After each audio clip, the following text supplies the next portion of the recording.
Alternative Dig Talk. Real issues, real talk.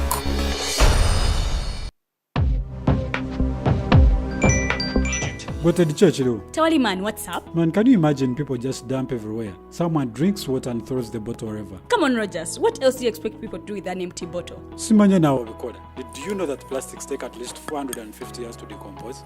What? That's a long time. Exactly. Because plastics are made out of a lightweight and flexible material that doesn't decompose easily.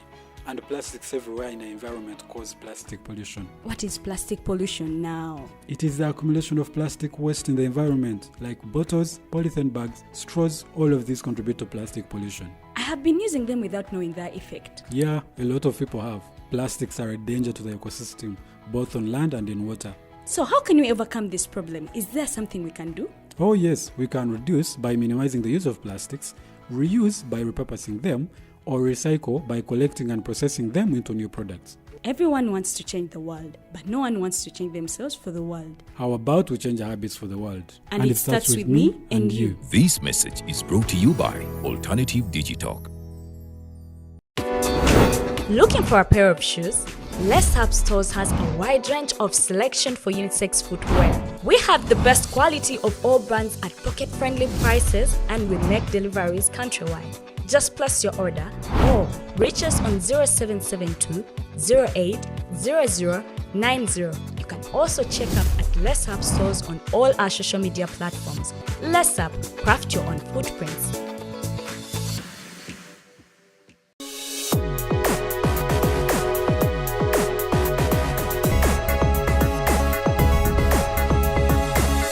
The Alternative Dig Talk.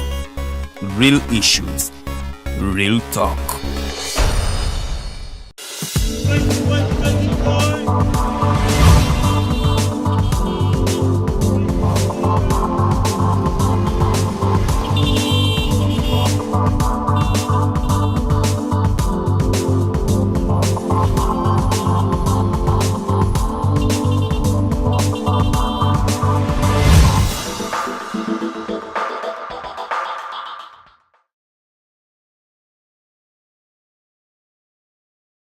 Amachama alungi abatukereddeko ku mpewo zaffe za The Alternative Digital Farida Bikobirege manya gange mbaniriza era njagala okubategeeza nti we live on Facebook, so logendayo n'otunoonyako ati The Alternative Uganda oba TikTok TV page ezo zonna bbiri wonooba otusanze mukwano tufollowing, liking, nyiga notification button babeere nga ate bakuwa notification every when we go live.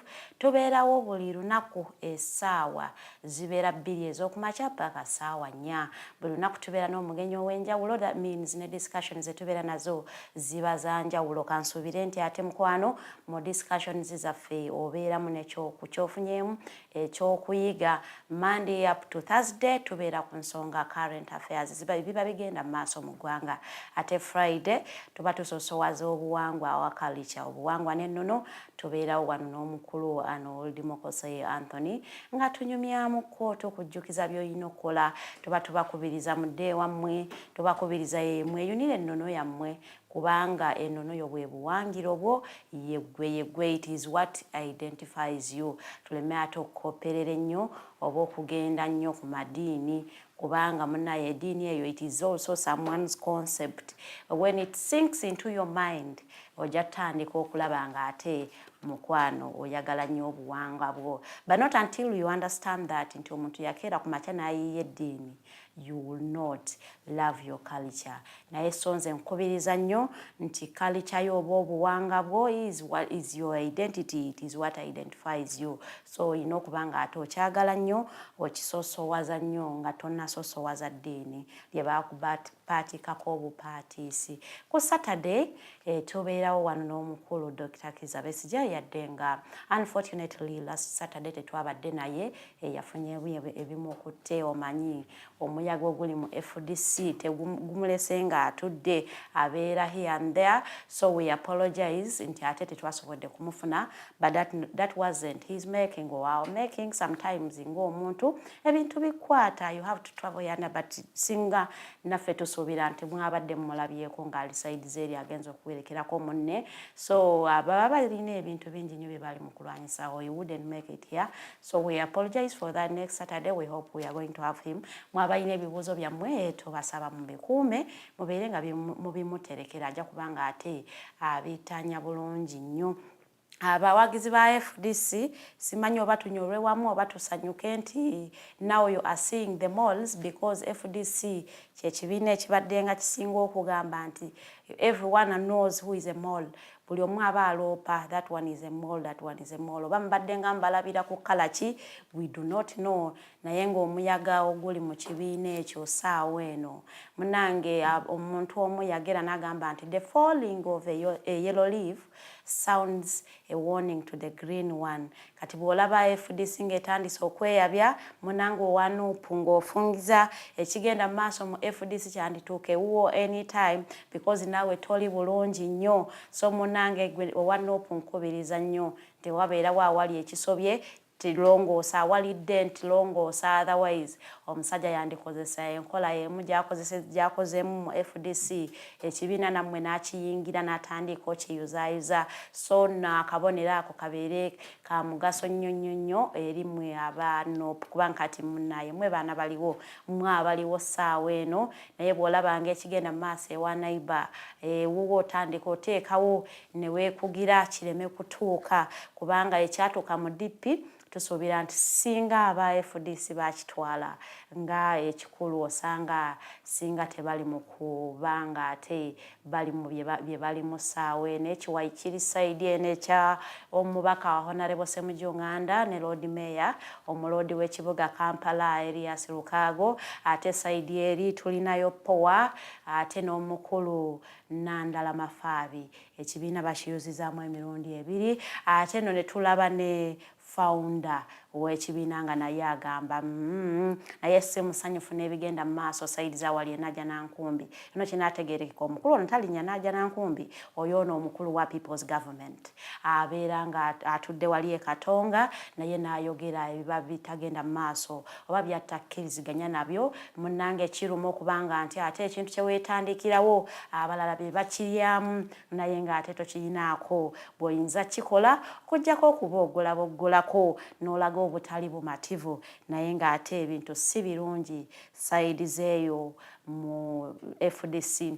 Eno olunaku olwo twalabako omukulu President Mao onono ng'ate Minister wa Justice and Constitutional Affairs wano mu ggwanga Uganda ng'akoze homecoming side za wali eggulu. Onono munnange era mu President Museveni yavuddeyo n'amuwa kaleeta akamu welcoming mu NRM, n'amugamba munnange welcome to NRM. Era ono n'atusuubiza nti bagenda kubanga bakolaganira wamu, era n'agamba nti abantu nga Mao era bayagala. Ono n'abyogera ye President w'eggwanga lino omukulu President Yoweri Kaguta Museveni, era n'atutegeeza nti abantu nga President Mao oba Honorable Mao manye ebitiibwa alina bingi nnyo, nanti President w'ekibiina kya Democratic Party oba DP kye yakukuubya lukolokolo n'akitwala ewa NRM, n'agamba nti ffe ng'aba DP twewaddeyo okolera awamu naawe olw'ensonga nti twagala enkulaakulana. Era omukulu Nobert Mao mu njogera ye ng'ayogerako eri abantu ababadde bakuŋŋaanidde wali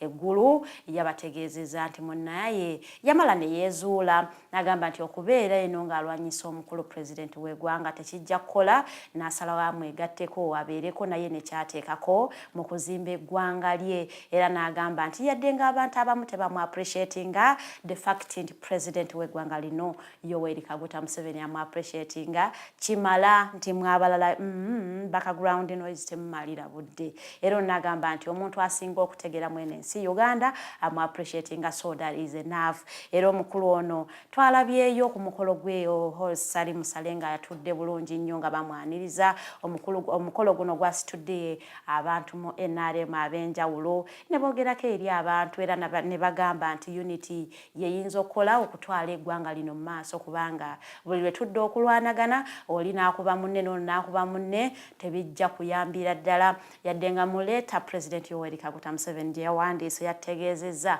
n'agamba nti kino nno kibeere ekyokuyigirako era n'aweerokaminga abantu aba UPC abakulirwamu Gimakera n'abagamba bannaye mwanguweeko mwe bali kuneegatako tugenda kubanga ate tutambuza eggwanga lino bulungi nnyo kakati nno wetuweebuuliza gwali mukago oba Mao yasala n'agenda mu NRM kubanga the letter was headed welcome to NRM kati omuntu yeebuuza wagenda n'ekibiina n'okitunda ye wa President Museveni oba mukyali ku mukago kino munnange eyo question eri mu mitima gy'abantu oba mu bwongo bw'abantu kubanga omukulu Nobert Mao yategeezezza nti balina working relationship teyagenda mu NRM yadde nga munnaye mu President Museveni si mulungi nnyo when he puts you into bed ate novaayo nodda mu public ne weewakana nze oyo sirya naye alimba nze tulina agreement gye twakola yavuddeyo n'amwabya n'amugamba munnange welcome to NRM ekiraga ffe tumanyi President w'eggwanga talimba kitegeeza nti munnange President Mao oba Honorable Mao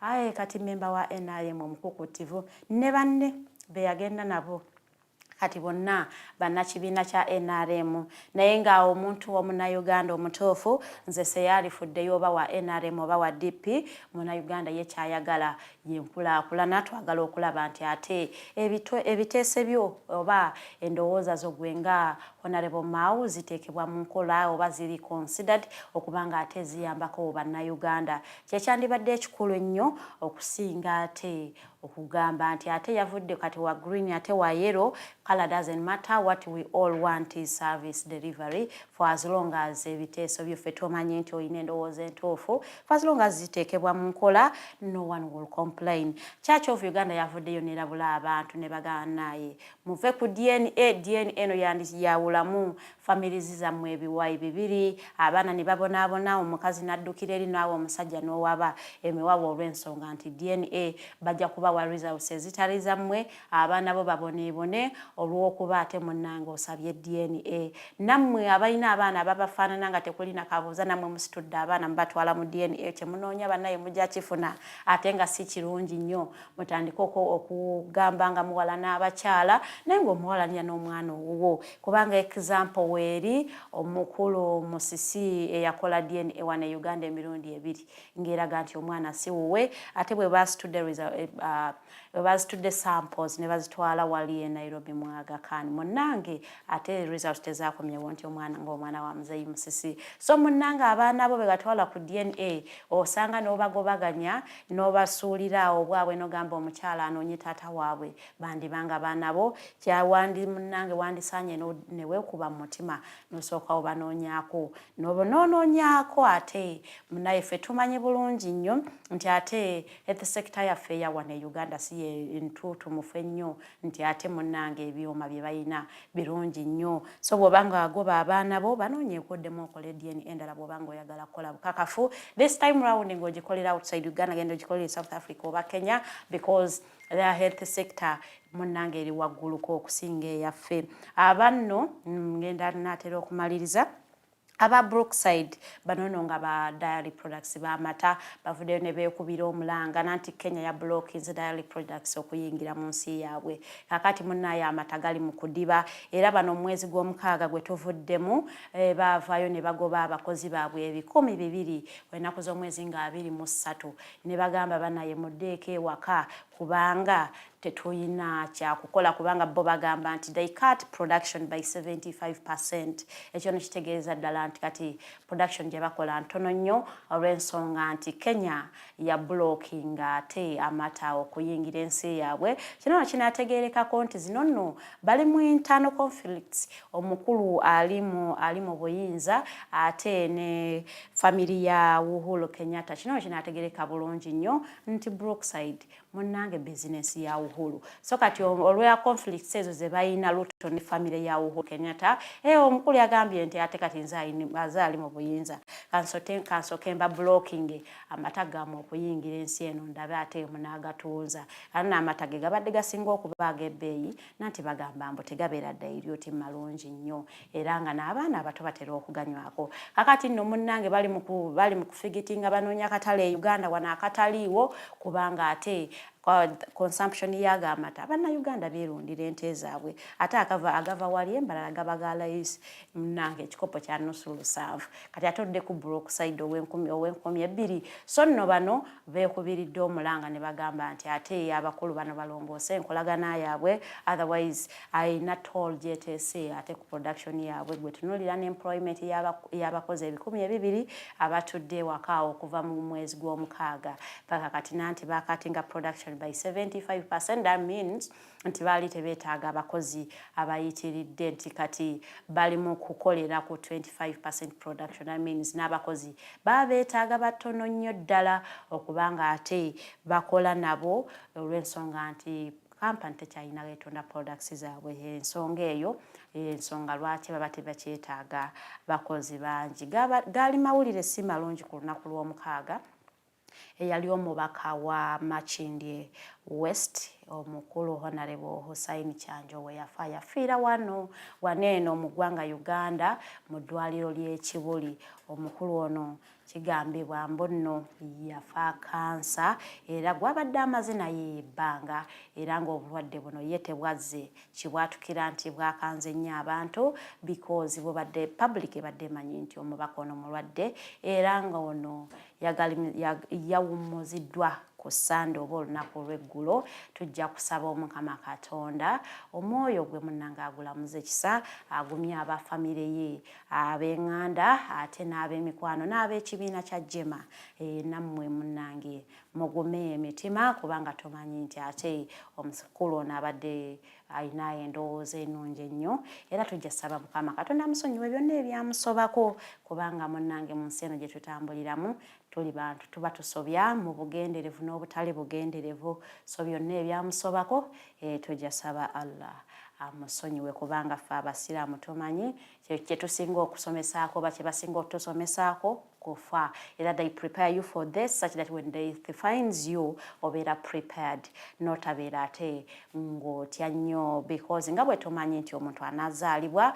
we should live with it in our hearts omuntu one day ajja kufa kireme kubanga ate kitukanga nnyo okulaba nti ate wali yafudde oba wali agenda okufa because gye tulaga gye twava era gye tudda akati mbadde mpita ayitamu mu byabadde bikoze amawulire era nja kukomekeza n'eggulire we twakerera ku lunaku lwa Friday nga abaana balina akanyonyi bapookya n'obutwa nti abantu ab'ettima baavaayo ne bateeka obutwa mu mmere y'abaana bano era naye nga Mukama yabadde mulungi tetulina registering any deaths yadde nga ate wali abakyali mu mbeera embi njagala kuwummulamuko katono nnyo bwe naakomawo omugenyi wange olunaku lwa leero General Bigirwa Moses ajja kuba annigatako bulungi nnyo we shall be hearing our quote of the day tutandike mpola nga ye atukolera analysis eyiye biki byalowooza ku split ya FDC era kyo kireka wa opposition because tunajjukira prophecy nanti President Museveni tunamuyita prophet yava nagamba by 2021 tetujja kuba ne opposition mu Uganda wano we are living to see his statement come to pass ate munnange tubuli ekibiina bye twali tugamba nti twesige ekyo ekibiina munnange olaba FDC yeyabizaamu enjuyi bbiri naye ng'ensonga nti omukulu yaguze esayiriza abalipo abalika ssente k'omukulu President Yoweri Kaguta Museveni eno nno tujja gamba nti omukulu ya prophesyinga era prophecy ye is coming to pass kakati nno tujja kubanga ate tupikinga opinions oba ideas ez'omukulu General Bigirwa Moses atukuumulemuko katono nnyo tukomawo a very good morning.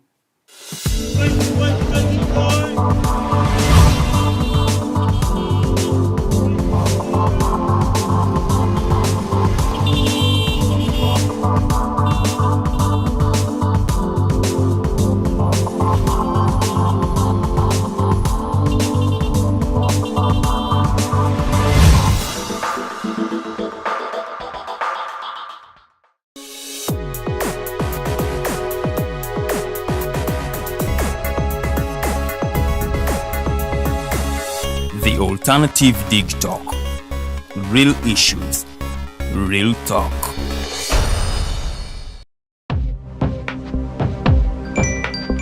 What at the church, though? Twali man, what's up? Man, can you imagine people just dump everywhere? Someone drinks water and throws the bottle wherever. Come on, Rogers. What else do you expect people to do with an empty bottle? Simanya now, did you know that plastics take at least 450 years to decompose? What? That's a long time. Exactly. Because plastics are made out of a lightweight and flexible material that doesn't decompose easily. And plastics everywhere in the environment cause plastic pollution. What is plastic pollution now? It is the accumulation of plastic waste in the environment, like bottles, polythene bags, straws. All of these contribute to plastic pollution. I have been using them without knowing their effect. Yeah, a lot of people have. Plastics are a danger to the ecosystem, both on land and in water. So how can we overcome this problem? Is there something we can do? Oh yes, we can reduce by minimizing the use of plastics, reuse by repurposing them, or recycle by collecting and processing them into new products. Everyone wants to change the world, but no one wants to change themselves for the world. How about we change our habits for the world? And it starts with me and you. This message is brought to you by Alternative Digitalk. Looking for a pair of shoes? Les Hub Stores has a wide range of selection for unisex footwear. We have the best quality of all brands at pocket-friendly prices and we make deliveries countrywide. Just place your order or reach us on 0772 08 0090. You can also check up at Les Hub Stores on all our social media platforms. Les Hub, craft your own footprints. Hi Rogers, can I ask you something? Shoot. What does corruption mean? Well, summarily, corruption is abuse of public power for personal gain or for the benefit of a group to which one owes allegiance. For example, when a public office is abused by an official accepting or soliciting a bribe. By the way, private people can be corrupt too, like bribing police officers to escape fines. Okay. So exactly how does that concern me? Well, do you pay taxes? I guess yeah. What does that have to do with this? Everything. Because those taxes you pay are supposed to facilitate services you use, like water, electricity, roads construction, medicines in hospitals, name it. Okay, that is much bigger than I thought. But it can be stopped, right? Well, yes it can, although it may not be as easy as it sounds. And here is the reason why. Corruption roots are grounded in our country's social, political, economic, bureaucratic traditions and policies. So, what has kept it going this long? I mean, why don't we stop it? Well, the main reason why it has been here for so long is because institutions are weak, either as a result of poorly defined ethical standards of public service, weak administrative and financial systems, or ineffective watchdog agencies. What can we do to stop it? At a national level, we must focus on strengthening the independence and effectiveness of public institutions that fight corruption. At a personal level, we must commit to never giving a bribe. I promise I'll never give a bribe. Well, that's a great decision you have made. Me and you now have to spread this message to all our friends. If we all do our part, corruption will be no more.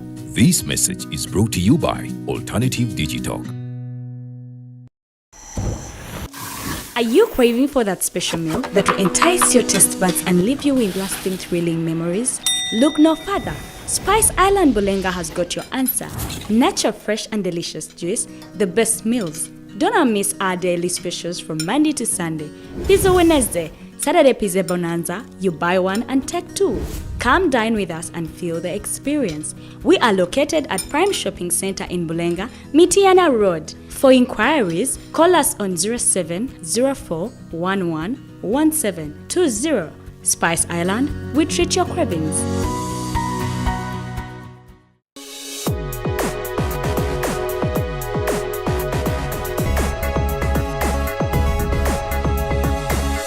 The Alternative Dig Talk. Real issues, real talk.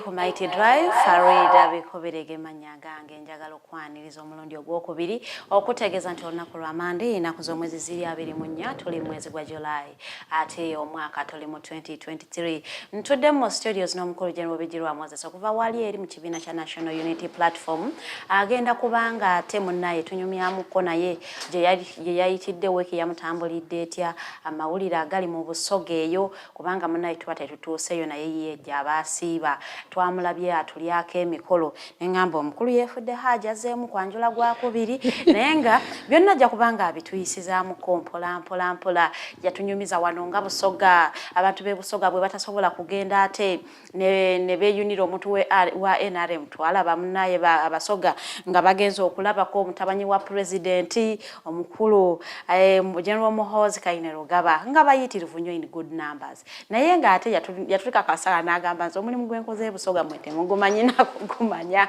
naye nga anyway ebyo byonna njagala mbawe quote of the day ate tulyoke tutandika okunyumyamuko n'omukulu General Bigirwa Moses. Our quote of the day is: a seed grows with no sound, but a tree falls with huge sound. That means destruction has noise, but creation is quiet. So that is the power of silence. Grow silently. Bobako nekyotandise nekyoli mukola togenda nga okubira abantu munnange nnoze njagala kutandika boutique nyinawe $5,000,000 nkoze ntya sebuli muntu gw'onyumiza nti ayagala nnyo okulaba nga otandika oba ayagala nnyo okulaba nti ate munnange ovaako ku level emu ogenda kundala bubeerako nekyo waachivinze keep it to yourself togenda kubanga ate ogenda ogamba abantu bonna ofunye promotion ku mulimu keep it to yourself. People don't ever wish you good. Abasinga bonna mikwano gyo ku 100 5 be bakwagaliza okusucceedinga aba 5 abakwagaliza be bakuli waggulu abakuli wansi munnange tebali kwagaliza kusucceedinga. Your best enemies be bantu bobadde nabo, your worst enemies be bantu bobadde nabo ku level yemu then ndosumuka mukono baleka ate munnange n'ogenda ko ku level endala abantu munaye tebaba bangu nnyo naye nga mu studios namu 005 ono kitegeeza nti mu bantu abatandika people power ba pioneers ali mu kifo ky'abataano ekyenu n'ekyo kifo si kya kubeera ng'ozannyira ku kifo ky'amaanyi nnyo omukulu General Bigirwa Moses tukwaniriza ku Mighty Drive once again munange nsaba olamuse oba obuze kuba tulaba ate no tutandike program yaffe mpolampola. Abatulaba abalungi nate ndi musanyufu kukomawo mu studios za Digtalk TV mwebale nnyo okutulaba abali eyo mwenna mwebale nnyo okutuninga mwebale kugula data okulaba content gutuleeta wano mu programs ez'enjawulo. Njagala okwebaza management neera okusigala nga mukyali ku air ekyo kisobola kukyerabira mu bigambo byange ebbanga lyonna. Ekyokubiri weekend tebadde nnyangu tuviiriddwako abantu ab'amaanyi NUP twafiirwa mukadde waffe mwami Byalugaba William yafa kansa akyali mu America era tukyekolamu omulimo okulabanga omubiri gwe tugukomyawo. Ekyokubiri yes nga tukyali ku ekyo tusaba Mungu amusaasire byamusobako asinziire ku mirimo gy'akoledde ggwanga amusaasire era amugaziyize kabuliye. Then era wakati awo ne tufuna enjego ya mukadde waffe Honorable Hussein Kyanjo. Honorable Hussein Kyanjo yakiikirirako wano we tuli Makindye West. Mungu yamuyise era olunaku lwajjo yaziikiddwa. Kitalo nnyo Hussein Kyanjo nali mumanyi nnyo kuba nakolako naye closely era nalabye abantu abamwogeddeko abamu nga bamwogeddeko lwa bifo bye balina mu kiseera kino naye nga tebamumanyi. Abantu abatuufu twabaddeyo okiwulira tebabawadde mukisa lwakuba anyway saagenze kuziika olw'obuvunaanyizibwa obulala but Haji Hussein Kyanjo twali naye wano e Makindye nali EDC wa hali Haji na Santege Sebagala nga ffe tuduumira ebyobufuzi mu kibuga Kampala mu kiseera ekyo. Kati kampu yaffe yali erine kandidate waffe ku Makindye yali initially yali Mukasambidde. Mukasambidde n'atagalamu n'ava ku tiimu yaffe n'ayingira tiimu ya Dr. Sebano Mugenzi. deep mainstream. Kakati timu yaffe nga tulina ne alliance ne Dr. Besigye ne tuwandiisa Haji Hussein Kyanjo as a dangerous substitute. Era already yajjako yamu obubaka bwa parliament yali Katwe, yali yamaanyi nnyo, yayogera ebigambo si bingi nnyo, abantu ne ba-acceptinga nti yono nti omusajja mutuufu, era ne bamuwa obubaka bwa parliament.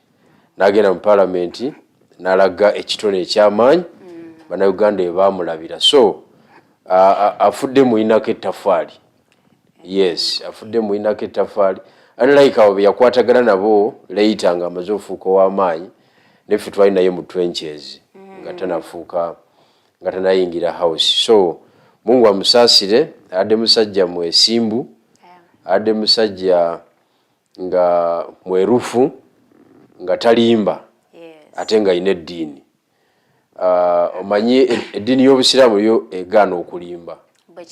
Mulimu hadithi namba mu Qur'ani eyogera ku kikolobero ky'okulimba. Omusiraamu omutuufu talimba. So bw'olaba abasiraamu b'ennaku zino ababuzaabuza ebintu, gwe Farida simanyi gy'ogwa, naye abasiraamu b'ennaku zino babuzaabuza nnyo. Mwogera naye kino ogenda okutuuka mu trading center eddako ng'ali ku kirala.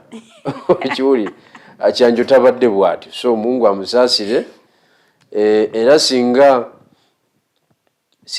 Katonda yataddewo ekyamagerawo mu kuziika kwawo nga bali mu kufumula ebigambo bamaseeka batudde, niwajjawo ekyamagero Kyanjo n'azuukuka bw'ati.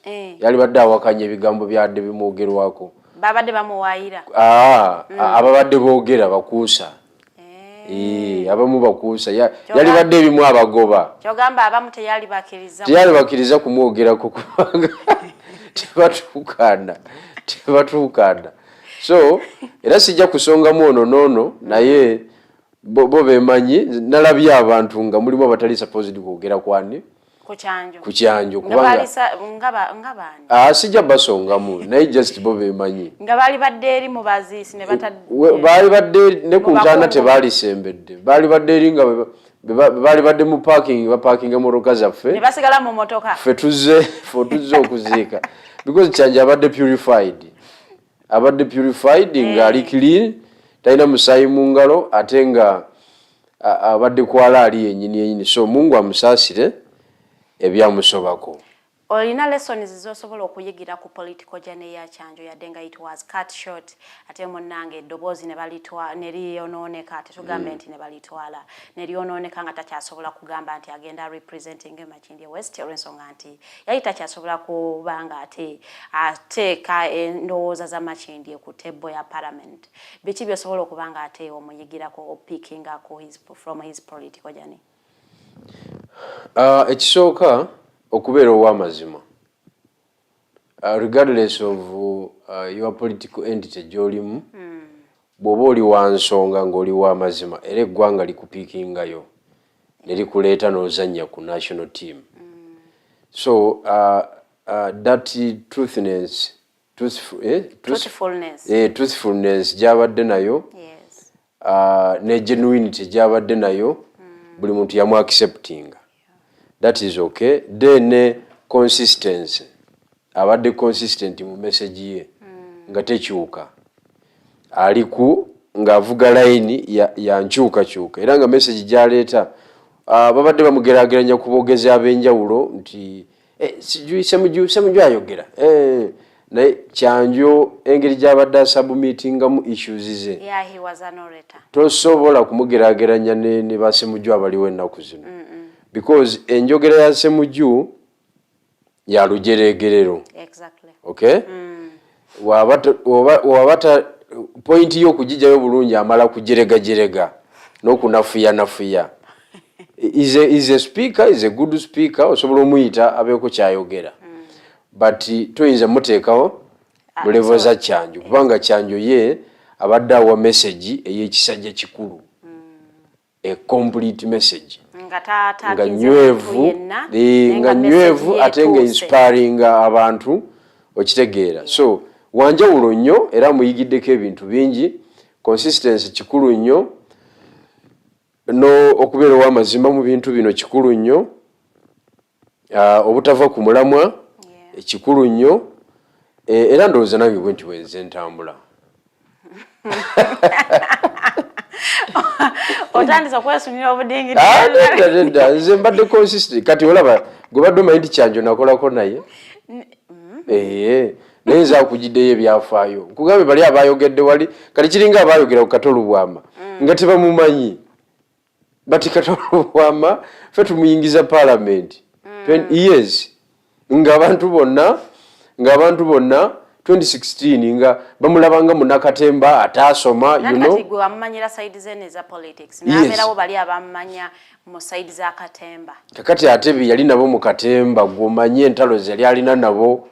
Fitina wali ku CBS. Nanti mukufatebera fitina nibwe wali wala n'omusonyi. Era nga Katobwa aba akomawo n'asanga ba abe mu kibinga be bakungubaze nnyo akwate ejambiya n'abatwalaga kaguddeyo.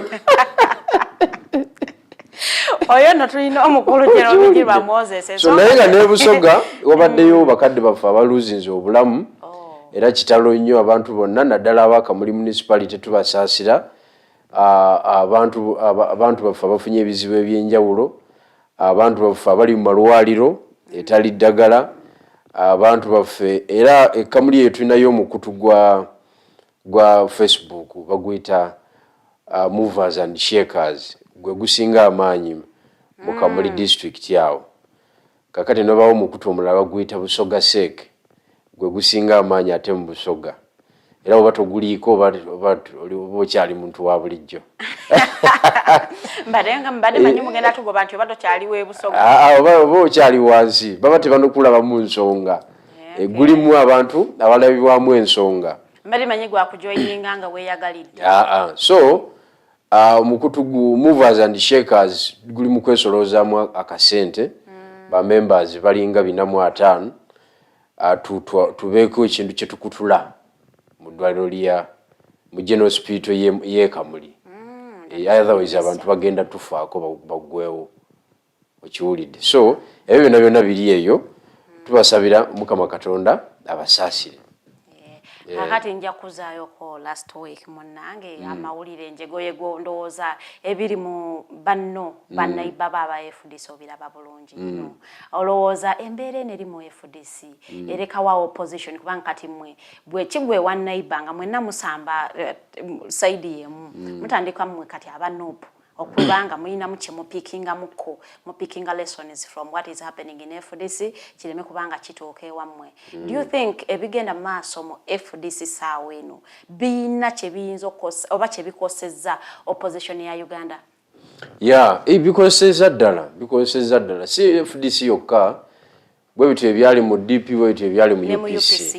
UPC yasooka ne joining. So bina damage nene nnyo.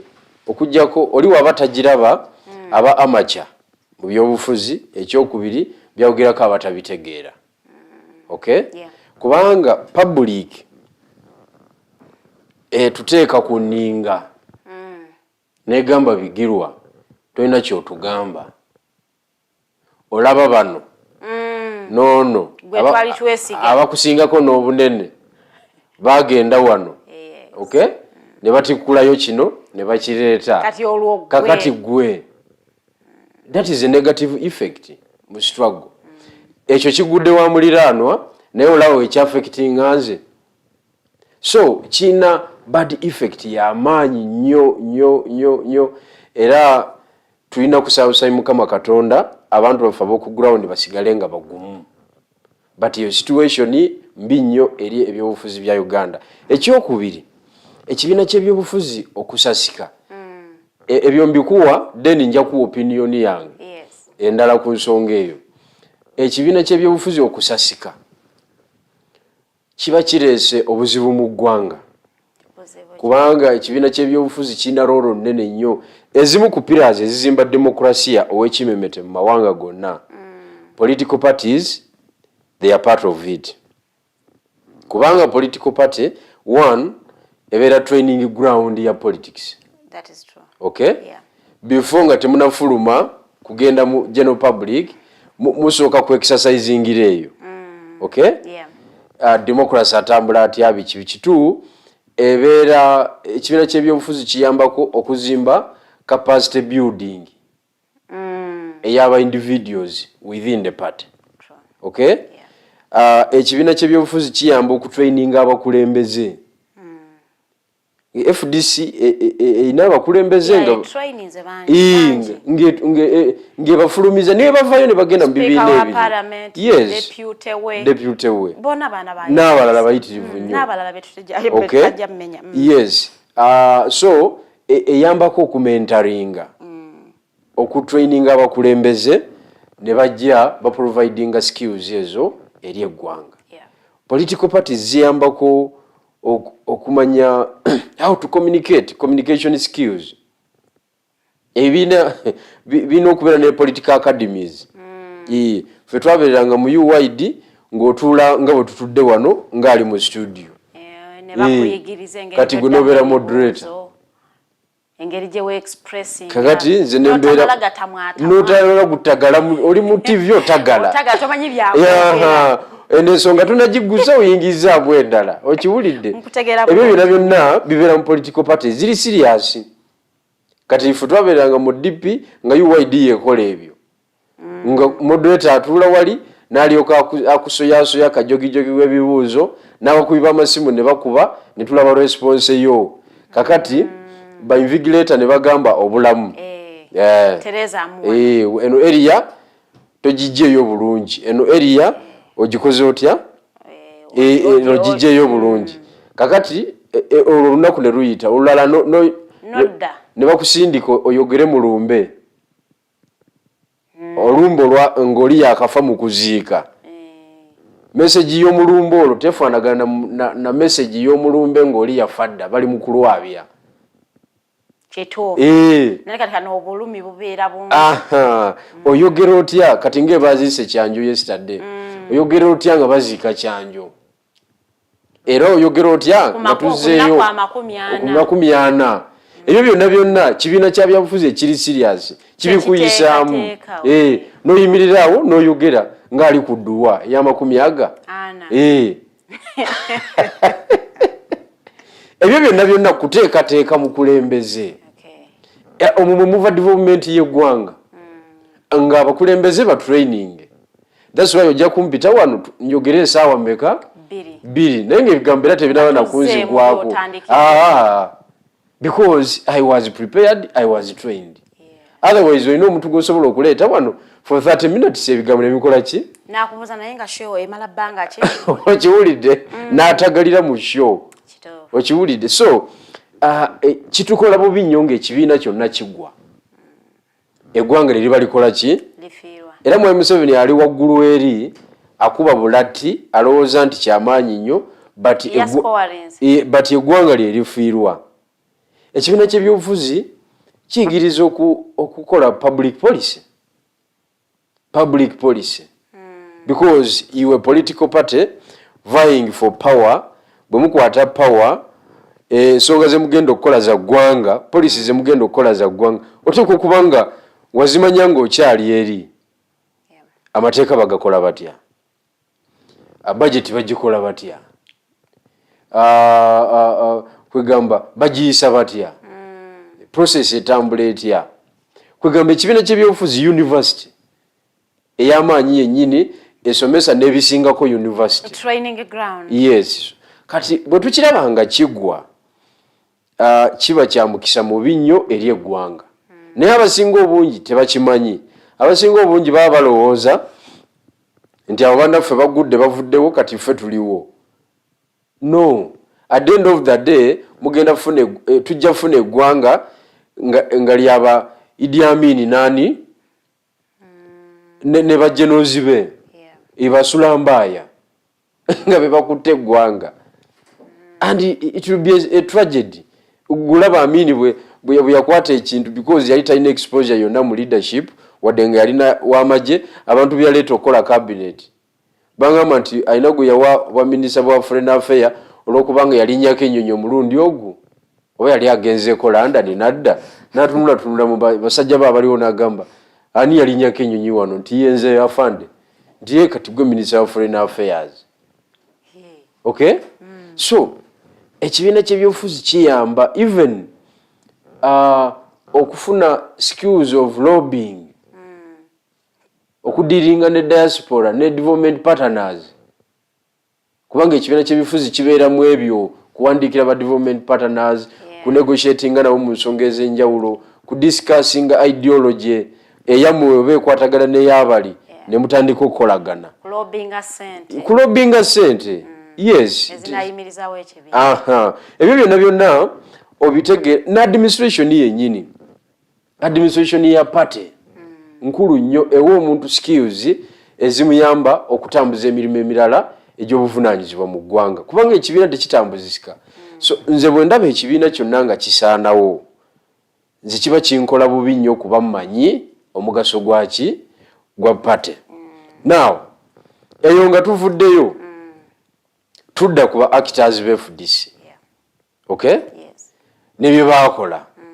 Embeera gye balimu olwaleero ngivumiridde si nnungi, naye baagituukako batya na musango ki gwe balina. Wenjagala okutegeezaamu. Ekisooka tutandikire ku baagituukako batya.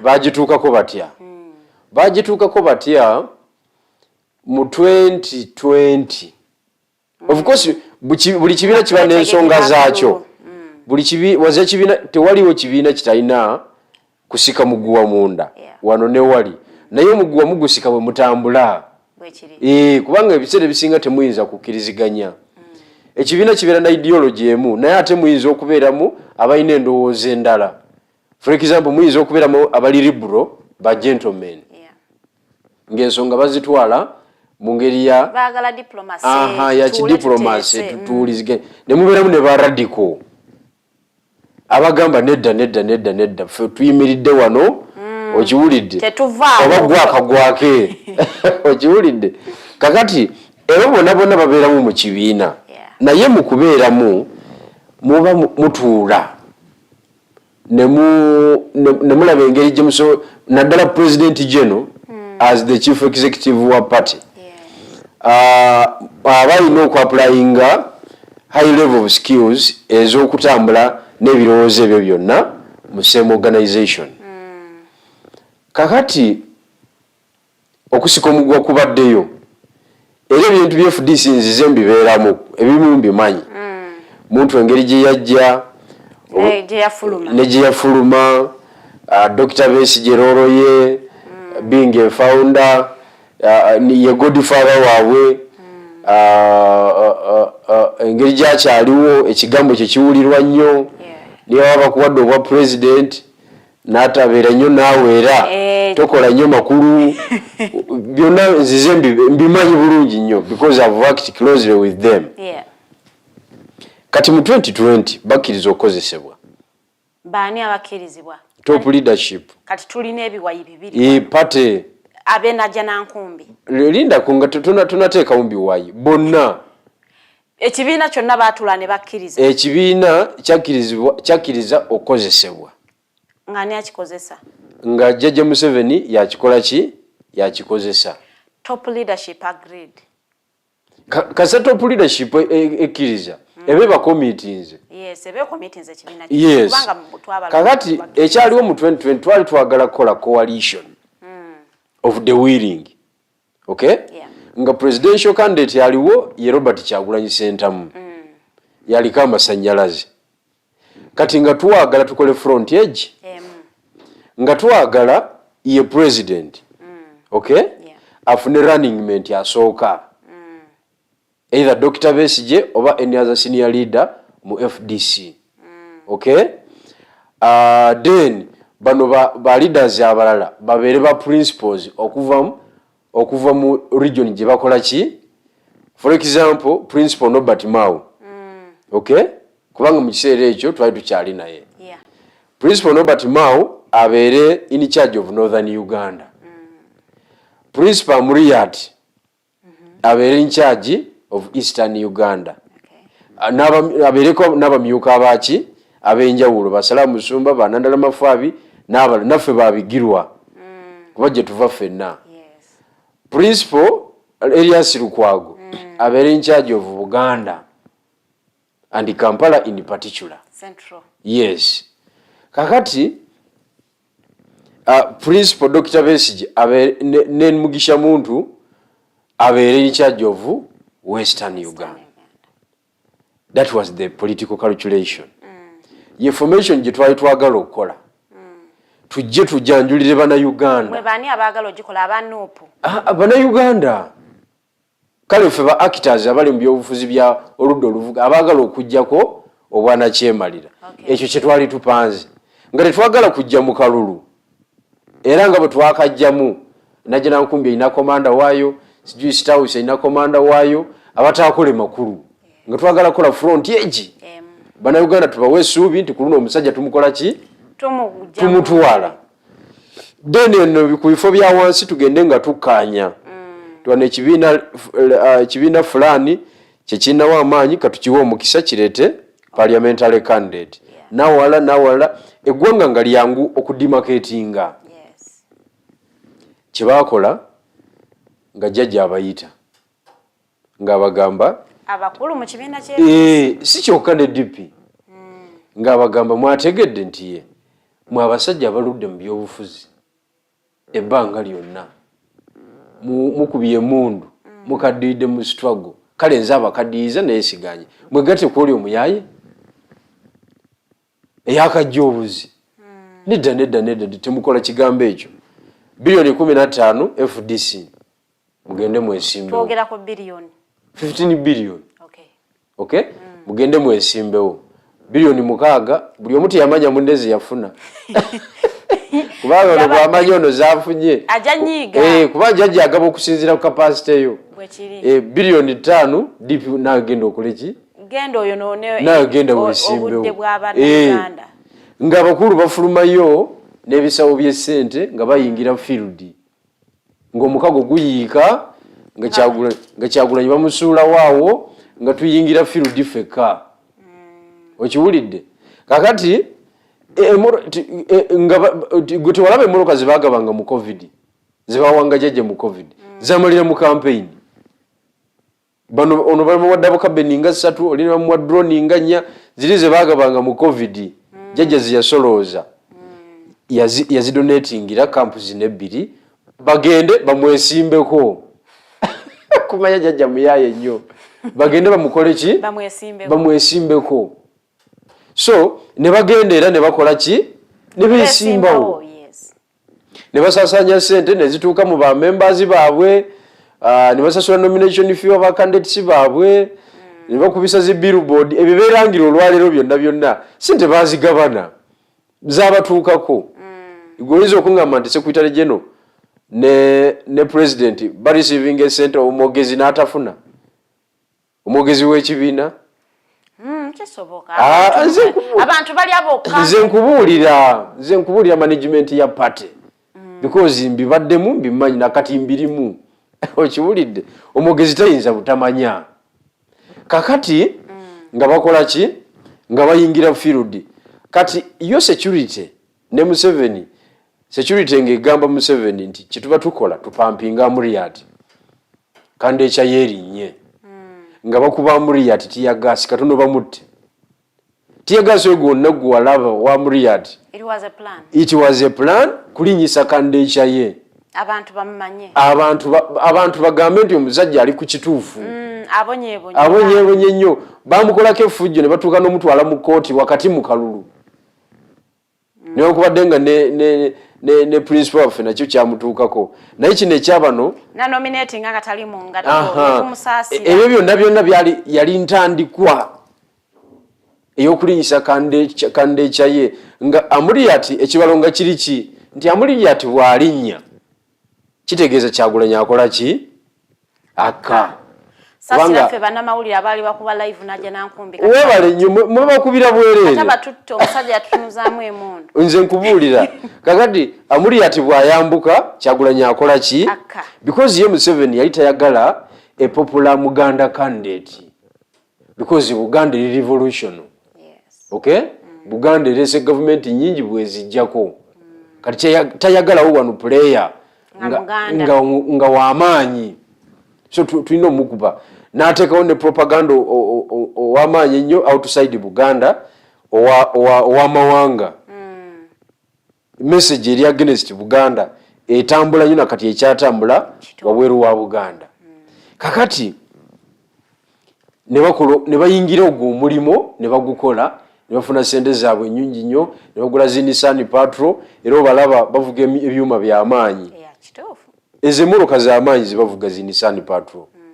Okiwulidde mmotoka ya milioni 4-5 tugiyite ey'omuzannyo. Nandala gyavuga ne nakino kyamaani gyavuga mwami Birgirwa zifaanagana. Okiwulidde kakati ekyo kye baakola era ekyo kye bakkiriza okukola kati olwaleero oli abawa ssente tayinza baleka bulekisi bwatu ayina okubateekamu epeesa eddala yo DP yagimala yakola ogwayo era n'ejjo yawandiise ku Lwomukaaga yawandiika ekiwandiikaawo eraga enkolagana biki era ebirungi ebinaavaamu kwegamba ye Nobert Mao teyayagala kwefuulira musajja ye yakola ogugwe kubanga ojjukira Nobert Mao message ojjukira convoy yavuga mu campaign ffe twagina twabeeranga mu DP nga budget yaffe ya milioni 2 campaign yonna okwetoloola eggwanga 200 million. Kiwulidde omuntu agamba yi fundraise kyokka nga 200 million nga tezikuba raleegi eya Museveni yakuba rale ya milioni 8 ku billion okitegeera naye nga ffe twetoloola eggwanga ku milioni bimeka ate ne tuteekawo ne impact ey'amaanyi so naye ku luno budget yaabwe yali y'amaanyi nnyo okiwulidde kakati aba-FDC badde beebuzaabuza ku mission omusajja gye yabawa badde bagezaako okwefuula nti kyali kyaluli bagende ku level endala ye n'abanyiga amapeesa lwe lutalo lwe bakola ki lwe balimu kakati nze mbavunaana ki nze ng'omulwanyi abonaabonedde mu trenches alidde tiyagasi nabo n'abantu abalala asibiddwa emirundi 43 okay ayise mu mbeera zonna ezityobola eddembe ly'obuntu ayina ebisago eby'amaanyi okiwulidde ku mubiri gwange abakulu bano bonna mbavunaana era beetaaga okujja mu kamera beetondera eggwanga olw'okulya mu bannayuganda olukwe okitegedde maama kubanga baagaana tukole ekibala ekituufu tulumbe omusajja okiwulidde ekibalo kyammwe mwali mukibaguzizzaako bakyali butereevu nnyo meetings tuwalabanga meetings nga zigenda mu maaso waliwo ezijja ku kamera n'ezitajja ku kamera era ebimu babyeyogera ne mu press conference zaabwe side ne side naye ng'omukulu owa ekibiina kya FDC nga yalangidde founding member namugamba nti bwe nnyini wali otugamba kano tuwagire Kyagulanyi ng'agamba nti ye yali tali in support of power. Anti nkugambye meetings zaaliyo ezigezaako okukola ki ezigezaako okuleeta candidate y'omu bali ne bagenda ne bakola deal n'omusajja n'akola ki n'abajjamu ne bayingira field. Kati awo omuntu we yeebuuliza lwaki saawa eno baspolitinga ye nga bana ye yagana naye tunagamba baagabana dda mu 2020. Anti kakati buli woli akasente ka Mwai Museveni manya nti waliwo olunaku lwogenda okujja mu public otyobooke ensi ekumanya ensi kubanga zo sente zo tezigenda bweziti eza Mwai Museveni tozirira mu nkukutu. So debate yali baddewo olwaleero yali badde nti abakulu bano tubavunaane musango ki ye debate yali baddewo era bagulirire kyenkana ki okugaana okukola ekituufu ne bakola ekikyamu ye debate entuufu eyalikoze eki kubanga sente zoyogerako nti bazi receiving nga bazeewakana bagamba tebafunangako funding ate baali kubaganye tebali kubaganye nate sobola kubavunaananga n'omusango tebanagukkiriza ate kati nkugambye bakugamba nti ono yakwata milioni 3 batwalireko founder member w'ekibiina ekyo tokimanyi ekyo nkimanyi kiri ku record yes kati yali azijjewa mbu businessman yatugambye business yes tetuganye mbu yali afunanga $2,000 ng'akyakola mu banka wali kitegeza alina akasente ke naye siza kugaba bwezityo siza yagenda n'ajjayo $3 ku bank account nga bwagamba n'azitwalira founder member azitereke teyamuwa kuza kuspendinga ateekeko mu nsawo naye okiwulidde nga bwe nakuwaayo ekyebiri oteekeko muki mu kasawo yamuwa $3 kiba kitegeeza ki nti waliwo ekittavu eky'essente ku yali ajja ebikutiya n'ebikutiya by'essente ku yali akola ki ku yali ajja kakati nze njogera nze nganze omulwanyi bano bonna beetaaga kukomererwa kubanga balyamu eggwanga baliryamu olukwe kukomererwa kutya ffe tulina enjogera yaffe nti akomererwe nanti omuntu wakubuuliza tugenda bakomerera tutya balina kubeera disregarded in the society and the community kubanga baagaana okukola ekituufu kyali ki ekituufu kyali kyakukola one front okay twengange nakyemalira tugende tufune enkyukakyuka buli muntu yeyagalire mu ggwanga lye nga tetuli mu bino bye tulimu ne bakigaana ne bagenda ne beesimbawo kakati amuli ati yafuna obulumi 3 mawe oba yafuna 6 kwena okay muntu yafuna 3 okiwulidde kakati muntu ayinza okugamba nsonga ki yamwesimbyawo ayina ensonga ze togamba nti ayina kyogamba yalina essuubi nti agenda kuwangula bwa president nammwe nga ye mutayina suubi waliwo ekintu kyolaba nedda nnyabo Farida bino ebintu si byakugezesa ffe twawangula naye olwokubanga bano bakadde baffe baali batulekeredde okiwulidde ekintu tukibeeramu ffekka omusajja n'anyaga obuwanguzi bwaffe twawangula just imagine kuba mwaka faananyi singa Dr. Besigye yali well facilitated nga tava mu Western Uganda okiwulidde kubanga Besigye bwe yate ekibiina kya FDC bw'ate ensimbawo abakiga bonna n'abanyankola abalala bali bamuwagira bonna baddeyo wajjajja okiwulidde kakati just imagine nga Dr. Besigye ne Mugisha Muntu kubanga Mugisha Muntu wa muntu nga mwawo oli weeru ku njiri okiwulidde nga baali basitationinze eyo nga bakuba ekikopo awo nti bannaye project gye tuleese yeesinga result si gye twalifunye zaali badde totally different just imagine nga Nobert Mao asitationinze mu Northern Uganda newankubadde ngeri divided ne kale akyoli sub-region wava kubanga Lango tagiina ne West nayo tagiina tulinayo ba actors abalala naye nga stationinze mu ka sub-region yako akakyoli okay era results zaali badde endala just imagine nga Amuriat Nandala Mafabi Salamu Musumba okiwulidde Sumani basaalirwa kubanga ezo ze ranks ezibaddewo ez'amaanyi nga ffe tunaba kujja tubadde nabo for some good time but nga ranks zaffe zikyaliwa wansi kubanga wano mu Uganda ebyobufuzi bya wano oba towangulangako ku parliament niwo bamulungi otya bakulabanga akyasamba gwa amacha okiwulidde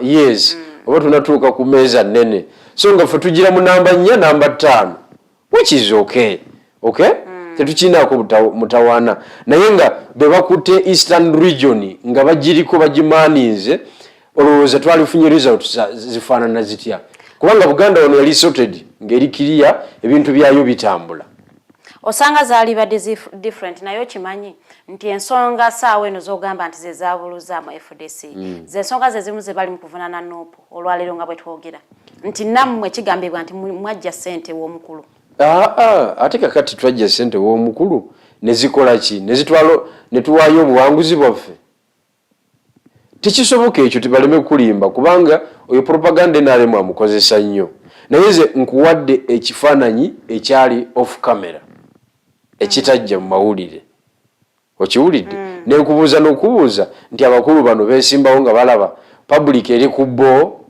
because munabyabufuzi omutuufu last week nakugamba nti koosi esinga obukulu mu byobufuzi kwe kureadinga mind yaki y'abantu bw'oba tosobola kureadinga mind y'abantu tomalira bantu bise kitegeeza okyali wansi nnyo mu kumanya omuzannyo gw'ebyobufuzi okitegedde kakati omuntu agenda okwesimba kuba president ofuna obululu emitwalo 3 oli musajja mukulu oli muyivu experience ogirina n'ogenda mu game bwetyo oba otegeera ebyobufuzi oba tosobola bitegeera so fenga NUP omulamwa gwaffe gukyagenda mu maaso tetuyinza kuguvaako tetuyinza kubeera diverted by any propaganda tumanyi ekyatukolebwako okay tukimanyi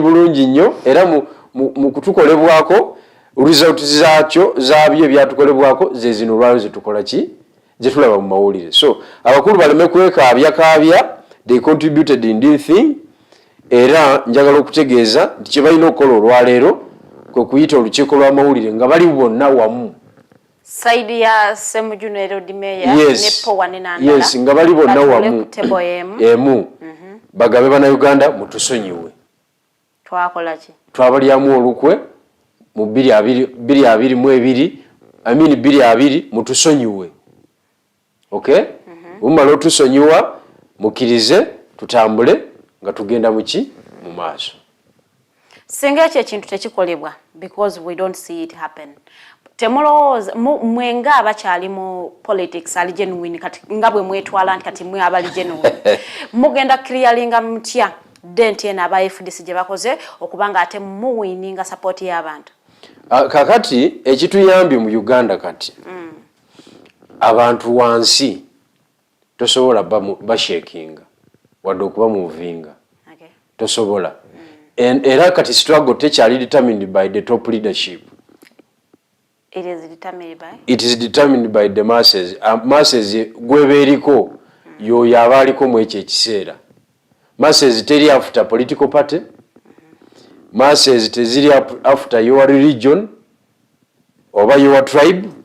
Okay? Masses ziri ku nsonga z'oba oyimiriddeko.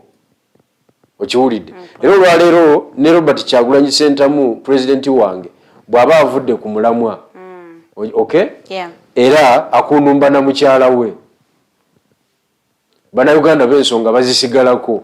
Era babawo omulala oba Bigirwa oba ani imaginga naga kati tuli ku oyo. Mbukati yakulembera nuupu. Va kukulembera nuupu. Nuupu esobola okugwa mu kya FDC kyekola ki? Esobola ogenda nga FDC bwe yagenda. Like any other party. But bo Bannayuganda, ordinary Bannayuganda bali abaagala enkyukakyuka. Abeerako amasannyalaze. Era tebasobola kubula muntu gwe identifyinga mu Bannayuganda abaliwo ne bagamba oyo atambuze ensonga zaffe. Tebasobola. Kubanga be bannannyini kintu, be bannannyini buyinza, obuyinza kati baabweddiza. Okiwulidde? That's why Dr. Besigye teyasobola kwesimbawo. Kubanga bannannyini buyinza babukola ki? Baabweddiza babulikolinga ne babuwa omulala. Okitegedde? But yayagala nnyo asigale nga akyali kuki? Akyali ku balloting nga akyalwana n'omusajja. Naye Bannayuganda baali bamaze okwidentifyinga omuntu omulala in the name of Robert Kyagulanyi Ssentamu. Okay? So mweye embeera n'obanga okola ki? Ng'olina kivaamu. Tokyasobola kulirayinga ku ba top leadership. So ba defining a struggle. Secretariat z'ebitebe ebyenjawulo. Size headquarters za struggle. Struggle eri ku stage ya border. Struggle eri mu butale. Bannannyini struggle abatuufu bali eyo. Ffe tuyambako buyambi kuwa political direction. Kyekyoka. Naye nga bannannyini lutalo era ne bwolabanga terunaba kugguka. Nti bannannyini lutalo tebanaba kugugumuka in big numbers. Okay. Okiwulidde? Era ne baligamba nti enough is enough. Sebo bufuze kimala. Ffe bannansi tuganye. Wallahi Museveni tayinza kumalako wadde ennaku ebbiri. so kati ffe tufumba tulabike nti obwongo bw'Abannayuganda bonna bananyini kintu kino banyiiga bulungi nnyo batabukire omusajja Musesa Mbusungu banyiige batabukire naye balinyiiga ddi tekiriko kubuuza ekyo tekiriko kubuuza mbu balinyiiga ddi ekikulu kiri nti gugolooza abantu bonna obwakabaka obwakolapisinga ne empires ezakolapisinga okuva mu Kuruhani ne Bayibuli wansi eyo balinga ba president abo bafalaawo baali ba president yes but they collapsed but it took time. Yes, it took time. Nono omusajja ekisooka gyasomwako mu byafaayo ng'omu ku ba president abakyasinze okukola ki okufuga ebbanga eddene ekyo tetukiganye just like Gaddafi nga bwagenda okukola ki okusomwako ebbanga lyonna but what is the end okitegedde tewaliwo nakyemalira ali omu eyakasakisidinga mukola ki mukulwako ate legacy nesigala ng'etambula bamuyita Fidel Castro kubanga ate ye ekyamuyamba n'okukola ki ekyamuyamba n'okuzimba ekyo nga n'olwaliro kikyatambula system gye yazimba ng'ekyatambula eggwanga yalikolera mu halaali yatereeza infrastructure n'atereeza public health bajja wano omulwadde ne bamutwala e Cuba ajjanjabwe bwe tubeeredde mu covid nga abasawo bava Cuba okusaasaana ensi yonna babatwala Italy bajjanjabe Italy ne babatwala e China bajjanjabe e China nga bavaawa kati wano osobola ku exportinga ki tulina abaana abasomye we can export abaana okujjako ba house girl no ati kati owakana ki that we exporting as yes ye human capital tulinawo kati budget sobola ku exporting ati we exporting ki waliwo abaana abasomye basomye ki ogera bogezi mbu basomye ebintu ebyenjawulo tokiraba kati obazeemu hansa basomye ebintu ebyenjawulo okiwulidde tosobola tolina human capital gy'osobola kola ki ku exportinga ku level ya Cuba kale tu exportinga bannamagye banamagye that is not an issue era kasobola banga eggwanga lirimu ekyo ngoma terinakula lyabayaaye terinakula naye mpozi okuddako ku leeta oba baluwa ya President Museveni gye yawandiise gye basomye sides eri eggulu ku mukolo gwa homecoming ogw'omukulu Norbert Mao eyabadde mu welcoming munange welcome to NRM biki byonna bye yamuwanye tubiteeke ebbali tolowooza nti we are living to see statement y'omukulu ono gye yakola ng'agamba nti by 2021 terigenda kubanga tulina opposition mu Uganda wano entuufu. Don't you think we are living to see it? Anti kakati statement ye yayuyibwamu amazzi yajogera 2016 ng'alayira okay nga predictinga 2021 tugenda okutuuka mu 2017 ng'eggwanga lifunye omusambi omupya owakabi gwatabala ye yali abala bino kudiringa na headquarters za bibiina byabufuzi era yali mutuufu mu ngeri ye yali abaze nti bwakwata FDC n'agikola bino DP already yali agibikoze nga UPC UPC already agina wano nga ye abamanyi nti kikoze eki kakati bali benkugambye bananyini nsi bananyini struggle baleetayo omusambi omupya gwe yali tannabala era omusambi nayimaginga akyali muto nnyo ne tumusayininga n'akwata enamba n'akuba mwenda n'aginoza okiwulire by 2017 kakati by 2018 nga bifuuse birala kuba incident yali Arua ebadde yaludde okubeerawo mu byobufuzi bya wano okiwulidde kakati tugenda okutuuka 2019 ng'ebigambo bye yabirya dda 2020 abakulu ba wano bye baakola okiwulidde bye balimu olwaleero nga bwe nkugambye so statement ye nga munabyabufuzi yagikola from the selfishness point of view ng'alowooza nti bwe bityo ebinaabeera naye kakati bali bannansi tabalinaako control abantu miliyoni 45 tabalinaako control. Any other player can emerge. Okiwulidde? Era nange Bigirwa obusobozi mbulina. Abakulembeze bange batagala ne bakola ebyefudise bakoze eki nga mpanika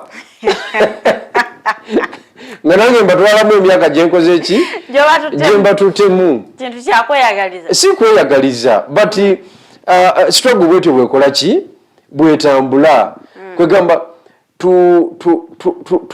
obwana kyemalira bwe tulwanyisa omusajja atali musiru nnyo ekimufuula ekimuteeka mu banamba lujega kiri kimu kulemera power kubanga omukulembeze yenna kasita afuna that virus ey'obutata buyinza aba avudde mu bategeevu nadda mu batali baki bategeevu kyekyokka naye nga wasigadde wonna abadde akola obutetenkanyabwe n'obuyaayo bw'ekika ekya waggulu era nga toyinza mu discreditinga mu kino ne kiri okiwulidde naye kasita yalemera obuyinza ne bugirako ebintu ebirala bingi nnyo ebireetedde eggwanga okubeera mu kinnya futi nga 10 wansi kubanga buli muntu waali buli public officer waali alabira ddala nga bwe bwa pulezidenti bwe tavaawo oli abanne ku mulimu nga gwa contract myaka 65 ovaawo oba 63 ovaawo nayagala bakyuse etteeka bakyuse etteeka mbw akyalinamu amaanyi naye nga olw'okubanga yakoze eki example alabira kuki kwamuliwa waggulu so obubuzibu bwe yatuleetera mu Uganda wano kakati mu bukujjukujju bwe n'ebbaluwa gye yawandiise alagira ddala nti amumalirivu okugaayagaaya ebibiina by'obufuzi abikole ki abimalewo naye ekibiina kyatagenda kusobola bakiyita National Unity Platform. Lwaki olowooza tajja kisobola? Anti it's a revolutionary party. Ebibaddenga tebibadde zibaddenga political party. Kubanga for organization yaffe, the way we organize ourselves, command and control yaffe yanjawulo. Onoonya gwogula n'akubula. Kyanjawulo ki ekiri ku NUP ekitabadde mu FDC kyekulowooza sante tebasobola bbagula? Anti kakati NUP ekisooka saagala kwa ng'olwedde waliwo n'ebigambibwa nti waliwo akasente akajja ewammwe yadde nga omanyi ebya Uganda wano ebya politics bitandika na bwe bityo ne muyita propaganda webukeerera nga byabadde bituufu. NUP different from FDC ekisooka sente ezijja ewaffe zimanyiddwa mu mateeka aga Uganda okuva mu kakiiko k'ebyokulonda era ezo tusobola zeegaana zizituyambako okutambuza wano ne wali. Ekyokubiri ababaka baffe abayitamu nabo batuwaayo ku maanyi amatonotono era ne tutambuza wano ne wali then n'emikwano gyaffe okuva mu diaspora okimanyi bulungi nnyo nti tulina amaanyi mangi wabweru wa Uganda conferences zetubeeramu bannayuganda boolaba mu America mu Bungereza Canada wa kwegamba tulina amaanyi mangi oba oli awo n'okusinga wano ku ground so toyinza tutwalamu ekyo mbu waliwo akasente akazze oba oyugira birala kakati enjawulo kyeriwo nti ekisooka pulezidenti waffe wa ghetto yava mu ghetto so what does that mean? Tasobola kugulwa yava mu ghetto obulamu bw'omu ghetto bulala ne buno bwabo bayitikola job bulala ate ekyo kimuteekera ddala wali ku mwanjo ekyo y'okugulwa anti kakati tanagulwa kyekikulu ekiriwo anything can happen naye kati experience gye tulina mu ebyo ebintu tukyasobola tukwatira mu ekyo mu president bamuguze ne executive ye era ffe mu NUP bw'ogamba mbu okooye okulwana okyuse wegase kunakyemalira okunumba weka ne mukazi wayinza obutakugoberera zenkubuulira ne mukazi wo ayinza ogamba mwami eyo decision gye wateekinze sigikoze eki nze sigiriimu ate kakati nze mbulirayo eyali akyuse waffe n'akyuka nekukubira ly'abantu tekisoboka kati olaba Kagabo onalebo Kagabo tasobola nakulinnya mu constituency olaba no eyakagende wa MK juzi wa avo ku kaziwe ekyakaziwe kyo tukyakyetegereza but ono wawa nenjeru jime n'omukazi katona anobe waliyo kuyo ensonga ati kati nze nkubuulira oli musajja wange wawali njeru ebintu abikolera Jinja kubanga okimanyi nti Jinja yetambuza ebyobufuzi by'enjeru enjeru tewali tawuni y'amaanyi eri awo muntu waba ayinamu ku ssente wasobola obimalira era bamalira Jinja so ensonga za family n'ozituulamu ebyo byonna mba mbimanyi kuba nzijime musajja wange mumanyi okiwulidde ne mukazi we yabadde anobye kweyo ensonga so ze kyenkugamba nti ewaffe okunumba bwomu tolina gweosobola kumatiza nti kati tuvudde mu NUP tugeze mu NRM ne bakuwuliriza era nomala oyita olukiiko n'oyanja ensonga module eyo Allahu Akbar ne Nabbi Muhammad adda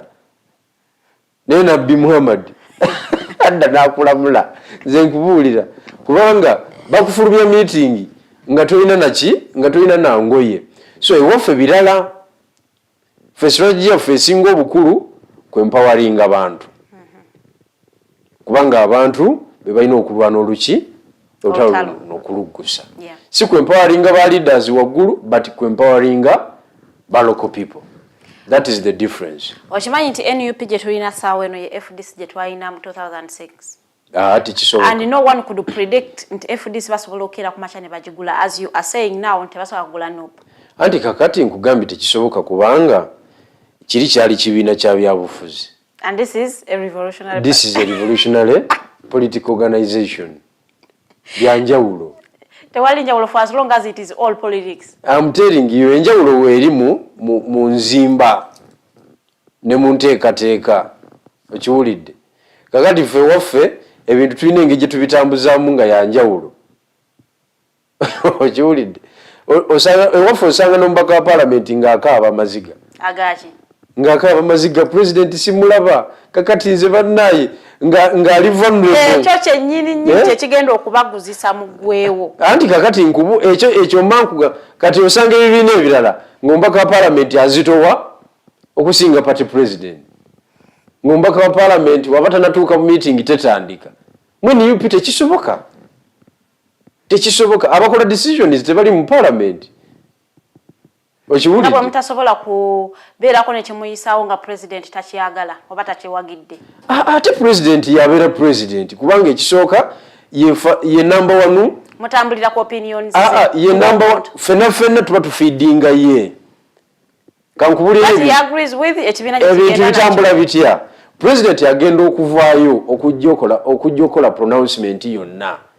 Abamaze okukola consultation kuba actors ab'enjawulo balowooza nti batambuza n'ab'ekibiina.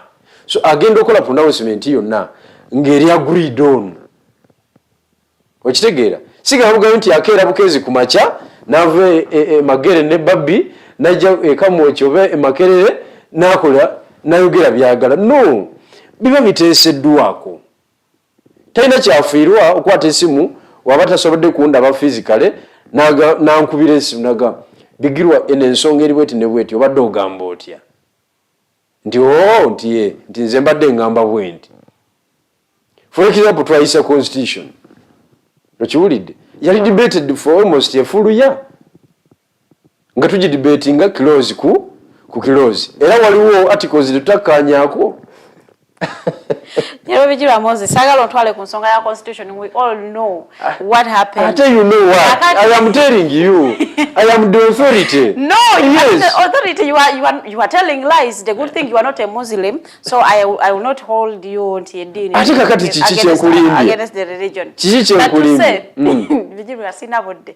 Njagala tuveeyo. Njagala kuwuliriza banna Uganda. Njagala tuveeyo. Osoke predictingly. Oyinza olaba, is there any hope nti FDC yinza okuddamu ne reconciling ne gaining trust y'abantu? Tesobola. Eyo first gye baatuuseeko, that is a point of no return. Mu byobufuzi kasa tujja ku kamera ne tutandika okwerangira ebigambo nga birimu betroyo birimu traitism, birimu conspiracy, birimu okukola nenakyemalira, tuba tutuuse ku point of no return.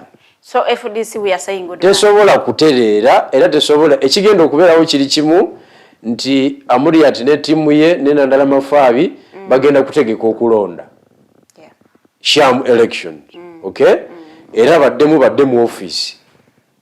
Najja nakumbi basigale nga ba party president kati ogutundu ogulala.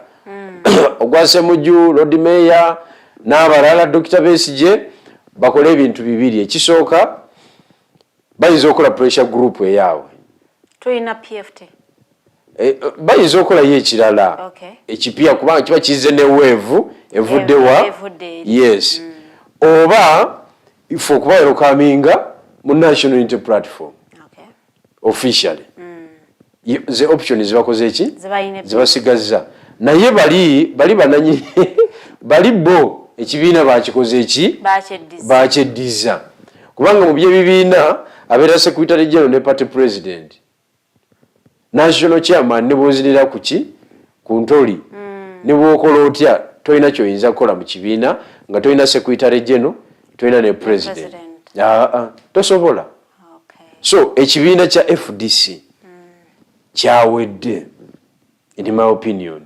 Era kigenda awali DP, awali UPC. Wekikola ki? Wekigenda. Tusubire kulabayo kaleta akalala kabewero coming nabo official welcome to NRM. As a younger political party, what lessons do you pick from bigenda maaso mu FDC? Mwenga bano. Ekisooka ekibiina kyonna lesson esinga obukulu gye twapiikinze kwe kusigala nga bannayuganda tubawa essuubi nga batukkiririzaamu okusigala ku mulamwa. The moment kasita oluzinga that final command eri abantu ne ba-identifyinga another actor oba owedde kumpi business oba ogikoze eki oba ogifulumye kubanga omulimu gwa party president gwonna kwe kuyiiya amagezi gonna era kyenavunaananga Nobert Mao nga tukyali mu DP ng'obuvunaanyizibwa bwe bwakutudrivinga azimbe capacity abeere nga yali ku top ey'ebyobufuzi ebyoludda oluvuganya mu Uganda nga tavuddeeko nga yali ku top kasale mu kuyisa Dr. Besigye okiwulidde n'aba ng'alemeddwa. Kitegeeza nti hope yali agaba ntono kubanga bino ebintu tutambuliza ku hope.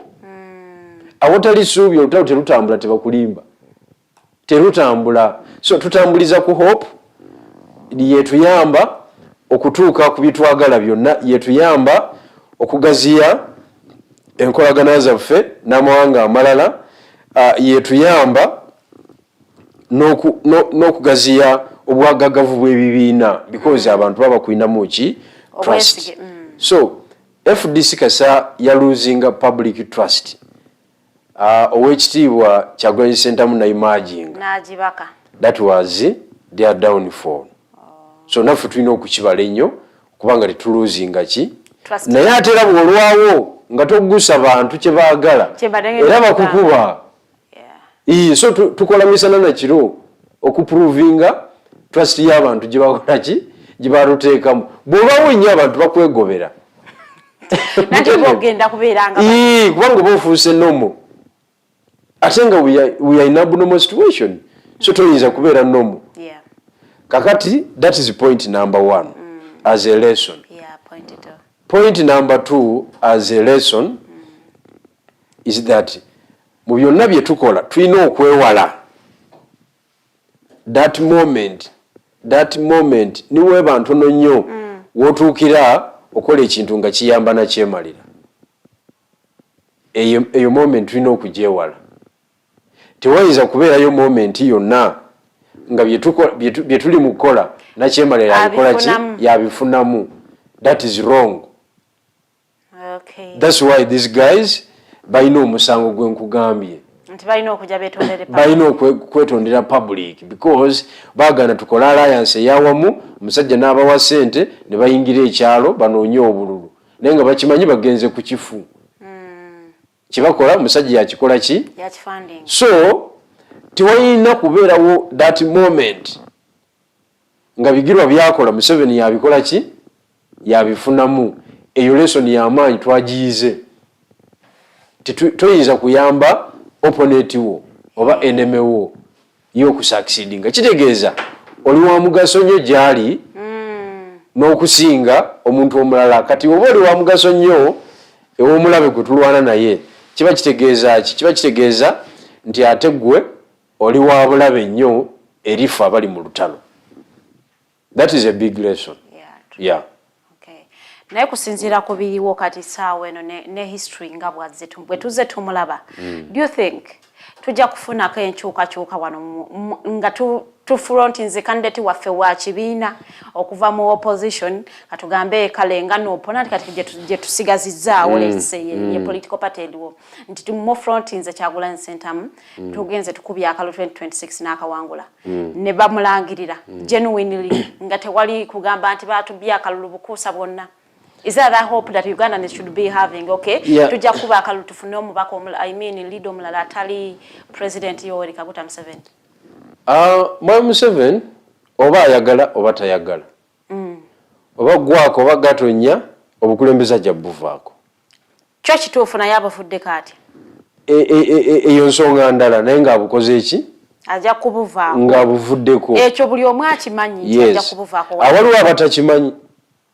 waliwo abatakimanyi abalowooza nti aliki ali imoto waliyo abantu beyayingira mu bwongo abamulya mu ngalo abatalaba that moment nga Museveni kiki nga si president kati ife abamanyi ensi nti ekyuka fe tukimanyi nti tajja kukola ki there is that time nga si president okiwulidde either feeling anazifunira mu grave oba n'abakyali ku nsi kyonna kikiri ajja kuba ki avuddeko ekibuuzo ky'obuuziza kye tukolerera tulina obusobozi obugenda mu violence bali maximum kubanga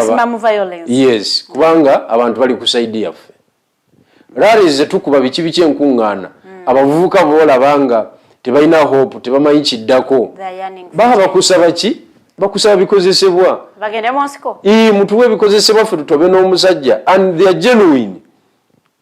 genuine nga bw'obireeta bajja bikwata ekiba kikole ki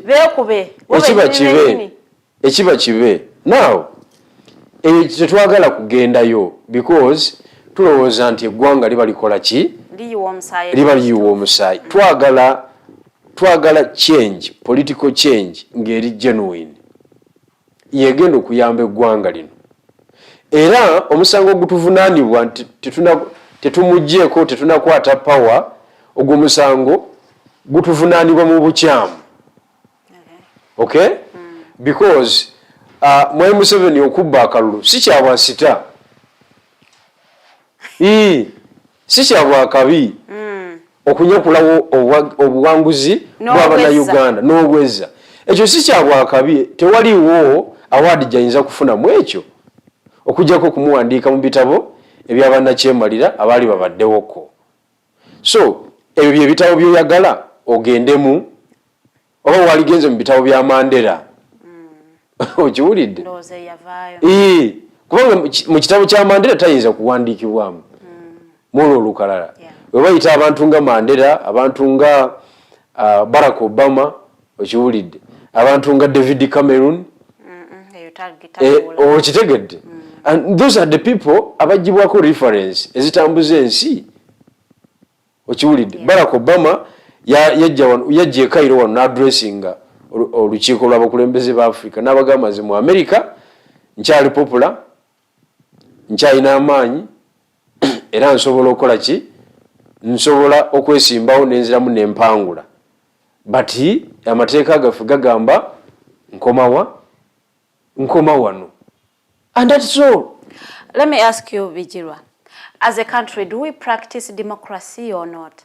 Democracy balwanirira mulwanirire kakati twamala okuprovinga nti General Museveni is not a democrat okay era talibeera. Kakati ekiddako ki ffe tulina okulwana okulabika nti tumuggusa mu mbeera yonna oba ayagala oba tayagala, kubanga Uganda si kiraalo kya nte nti byanayagala byanaakola ki byanakola. Ffe era bwagenda eri mu nteeze tewali amugambako, abeera mu nteeze n'abeera eyo n'akola byayagala, n'akwata obuggo n'azitunuulira. Okiwulidde? Kakati ffe ba actors tulina okulwana okulabika nti Uganda tugisika etuuke wetujagala. Uganda tugisika etuuke wetugyesiimisa. Democracy bamufiiririra.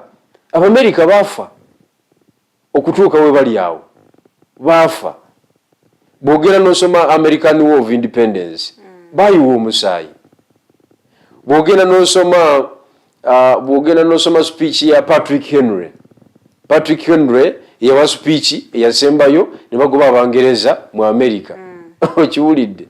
Bagiyita give me liberty or give me death. Eyo statement ogimanyi gwe? Yakusalawo eyo ompe eddembe lyange oba onzita. So that means that's where we are headed. Ekyo kye tuliko era. That's why era olaba NUP we are suffering. Abantu baffe bali mu makomera, abantu baffe bali bafa enkya n'eggulo, abantu baffe bakubwa amasasi, Bannayuganda tewali ateredde, because it is a struggle, it is a process okutuuka ku democracy. Si kya lunaku lumu. Kenya gy'olaba olwaleero baliraanwa baffe wali eri akalembereza ke balinawo aka demokrasiya nti basobola n'okujja ku kubo ne beekalakaasa n'olaba n'abeekalakaasi nga batwala poliisi emisinde. It was because in 2007 abantu 3,000 baafa. Okitegedde? Ne ICC n'ebiyingiramu. Iyo foundation gye baliko olwaleero abantu 3,000 baafa. Kiki ekyabassa nti baali balwana obutaddamu kufuna another Moi eyali abatuddeko for more than 20 years. Okiwulidde? Kyekyabalwanya nga bawakanya ebivudde mu kalulu. Lesoni ze baayigaawo ne bakolamu ssemateeka endala. Bwe bakolamu ssemateeka endala nekakanya ku buyinza bwa president. Jukira Raila yali afunye ababaka bangi okusinga Mzee Kibaki. Ne bakola constitution nge balancinga Kenya. Ne batuuka okufuna mu deputy president instead of vice president. Okiwulidde? Ne batuuka okufuna nga akakiiko k'ebyokulonda kali extremely independent. Ndikasobola n'okulangirira candidate atali wa deep state. Abantu 3,000 baafa ku ekyo. So democracy yenna balwanirira mulwanirire era bamufiiririra. Kakati naffe abamu abantu waliwo moment egenda okujja abafa baffe abasigalewo bakole ki? Basigalewo naye kulwaba naffe abalijja mu maaso eyo. Ng'ekyo tekinnabeerawo tetugenda funako mirembe gye tuyayaanira. Wano Bannayuganda walina okubeerawo okufa kwanza okujjako ekintu kyokka ekisobola okutaasa wano okufa kiri eki nga Mwai Museveni akedde ku makya ne yeekuba mu mutima n'agamba Bannayuganda bassebo ne bannyabo mbalabyeko nnyo mbadde wano ebbanga ddene mundeze tewali kyesiridde tewali kyesinywedde tewaliwo obulamu bulungi bwesirabye tewaliwo nsi gye ntatuuseemu tewaliiwo kipya ku nsi. Ensi enemye okungula era njirekawo. So mweteeketeeke mwerondera omukulembeze gwe mukola ki? Gwe mwagala. Era waddembe n'okugamba nti naye nze nga musajja mukulu abaddewo nalirowoozezza nti mumpeere mwami gundi. Eyo right agiina ey'okusonga. Okiwulidde? Naye nga declaration agikoze ki? Asoose kugikola nti yasiibudde. Ekyo kyo tewaliwo agenda kuddamu. N'oli gwasozemu ne bwawangula tetutoma. For as long as it is a different person. As long as akoze declaration nti nze sikola ki sidda ebyange bikomye mweteeketeeke kakati ekyo kyokka that statement alone kyekiyinza otaasa oyiwa omusaayi esobola okutaasa bannayuganda okuyiwa omusaayi esobola okutaasa eggwanga lino okugenda mu mbeera ey'okweyuzaayuzaamu yes so eyo ye chance yokka tusobola okuwonera bw'avaayo n'asonga ku mutabanyi we nkugambye nti ne bwamusongako kubanga era yamusonzeeko naye yasooka akola declaration nti takomawo 2026 okiwulidde kakati declaration eyo ogenda kulaba response ya public nti toli mu kalulu jjajja tokomawo naye osonze ku ono tokomawo jjajja katukubire gwoleese omuwulire ojja kulaba energy ne motivation ne inspiration ey'abantu nga buli muntu asinzi n'agamba ku luno tufa naye ekyo kyokka kyekisobola okutaasa eggwanga lino okuyiwa omuki omusaayi and ebbanga lyamala nga aluddewo okola eyo statement yalowooza nti afunamu nnyo but akola ekintu ekyobwana kigwanyiza obususse ennyo nti ne famire yennyini n'ab'eŋŋanda ze n'ab'emikwano n'abako abateeka mu ddenja kubanga wano nga Jambiya yatandise okukaaba ate ani aba seefu Farida gwe oba seefu ffenna tuba mu ddenja because omuntu tasobola kwawula gw'obadde olya gw'obadde tolya bw'akusanga alowooza olisaidi eri oba tusobola kwogera kigambo mu Faliso gwe bakole ki bakuggyewo n'abeefaananyiriza bakuggyawo nga toli okitegedde gwomanyiza abavubuka gwomanyi abantu benataasa ku road blocks ez'enjawulo ng'eyo embeera weeri wano mu kalulu akawedde era kalulu akawedde byalimu nze njogera ku 2009 bayimirizangamu abalya ssente zammwe laba emmotoka gy'ovuga naye nga ne gwe bagamba ali birala nnyo okiwulidde kakati fe olw'okuba abantu baba batumanyi n'abayaye bennyini baba batumanyi nti komanda Bigirwa gwoze ono mutuufu omweyimirira nti omusajja oyo talina ttabu naye okuleka n'okola ki so tujja kwekukuma mu mayumba gamu so bwe bitabuka n'abazzukulu be ne batabanyi be ne bakoddomi be ate abo bayinza n'otusooka okulinnya ennyonyi abo abamu bajja fulumira ku Lake Victoria baagula ku lubalama lw'ennyanja awo wonna gaba wonna paka Ntebe baguzeewo n'amaato ag'amaanyi bagagula escape route gomanyi amaato agali ku Lake Victoria awo galimu ebidomola n'ebidomola eby'amazzi tanka z'amafuta ziri awo ku stand by azana escape route kubanga bakimanyi nti bw'alivuga n'ayingira e Tanzania atetenganyizeeyo kubanga eryato ery'amaanyi aba apanzeemu ebintu ebikola ki jjukira balina esente mu nnyumba mu dollars mu pound mu euro so ezo zennyini bino ebipapula by'e Uganda talina gyabitwala okiwulidde asitule billions and billions of money eza Uganda ng'ate alinamu miliyoni ze 45 eza dola miliyoni 45 eza dola ziri mu nnyumba bw'ogenda ng'ewa Karugiro ozisanga okiwulidde ng'ewa Rwabwogo ozisanga ezo sente baba bazirina mu mayumba 45 million and those are billions and billions of money mu Uganda shillings so asula busuzi mu lyato kikutiya ng'eryato likaaba ng'agenda alinyira Mwanza nga beeyongerayo so enteekateeka bo baazikola but ebyo byonna bijja kubatuukako olw'okubanga omusajja waabwe aganye okukola ki aganye okuplayinga as a great man kitegeera bulungi yes awo nno ngenda kukusaba olekereyo ka advice kamu okalekera ab'ekibiina kya FDC nga bw'osiibula FDC tewaliwo advice eyinza giyamba kati kubanga fezi gye baliko nzibu nnyo tebakyasobola kuyambika ekisooka balina omusango gwe tubavunaana mwe baani mwe abantu fe Bannayuganda Bannayuganda kino baadde tebakimanyi nze akibagambye. Era juzi emabega kaawo kamalirize ne kano emabega kaawo president wange ne secretary general n'omwogezi bagenda ne bakukuta ne bagenda ku Africana. Okiwulidde?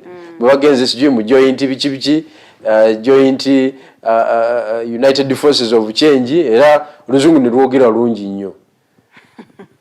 Era nze natabuka ninga Mr. President tuyinza okumala ebiseera mu nsonga eno. Bano abasajja tebamanyi kye baakola mu 2020 kati ate tuddawo tumale obudde mbutugenze kukoleragana wamu bali abasajja balina contract n'omusajja kakati bye bino. Nze natabuka okiwulidde kubanga nze mbamanyi ate bwe mbamanyi ekintu mba nno kikugamba gwe mukama wange kubanga goyiza okuba tokirengedde. Naye kati alliance kyeyo bakava mu United Forces of Change ate bino biva owulire billioni z'essente wazijjawa wagula emmotoka byonna so tebaweeka magezi mu time eno. Kye tulina okulinda kiri kimu nti faction egenda okuvaayo ekola political entity yaayo oba yeegatta ku existing legitimate force that is NUP tusobola okukola ki okutambuza. Otherwise tewaliwo magezi gayinza bayamba mu kiseera kino. So nga maliriza njagala okwebaza ababaddeko mwenna, njagala okwebaza abakulembeze b'ekibiina kya NUP ku mitendera egy'enjawulo. Temuva ku mulamwa, temuva ku nsonga kyetuliko kituufu. Ab'ebusoga ak'enjawulo nti mobilization drive yaffe ne recruitment egenda mu maaso, okuvuba ba actors ab'enjawulo kugenda mu maaso. Era next week tugenda Mayuge, tulina ebyennyanja ebinene bye twavubayo, eggwanga tujja kuba tulibuulira mu butongole. So ffe tukolera ku speed ya iriri kubanga twagala nkyukakyuka, twagala bannayuganda beyagalireko mu nsi yaabwe nga teriimu dduka nga teriimu bwanakyemaliro buliwo olwaleero, nga teriimu infrastructure gye tulaba wano olwaleero, kwegamba nga teriimu ebikanga nga boolaba ne tutuuka ne ku level nti essomero abaana babawadde obutwa. Okiwulidde? Omusajja akubye abakulu kati atandise okukima n'abaana. Okitegeera? So twagala okubeera mu ggwanga nga liri free, nga buli omu ali free. Ekitajja kukola kyokka